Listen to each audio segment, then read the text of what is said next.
গাছ একটা দিছি, আগে দুটা খাইছে, অনেকটা দুটা, একটা পাঁচটা, না হাইতার না হাইতার না দশটা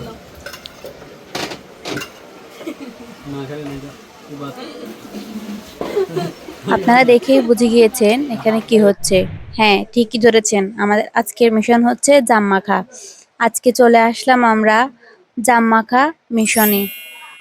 একটা পাত্রে জাম নিয়ে নিলাম।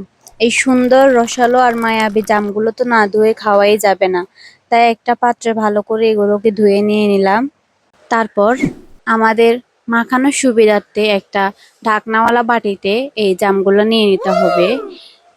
এরপর শুরু হবে আসল খেলা। এখানে দিয়ে দিব লবণ, মরিচ গুঁড়ো আর চিনি। যেহেতু আমি মিষ্টি লাভার সেহেতু হালকা করে চিনি দিয়ে দিলাম। তারপর দিয়ে দিলাম সরিষার তেল। তারপর ঢাকনাটা আটকে নিলাম। এমনভাবে ঝাঁকাতে হবে মনে হবে যেন এখানে ডিজে পার্টি চলছে জাম মাখার। এখানে আমার জামাই একটু কি করে ফেললো দেখেন। যাই হোক, ফাইনাল লুকটা দেখেন। ফাইনাল লুকটা দেখে জিভে জল চলে আসবে। আপনারা বাসায় অবশ্যই ট্রাই করবেন। আজকের ভিডিওটা যদি ভালো লেগে থাকে লাইক, কমেন্ট, শেয়ার করে পাশে থাকবেন। এন্ড খাওয়ার পর তার রিয়াকশন দেখেন। Bye bye.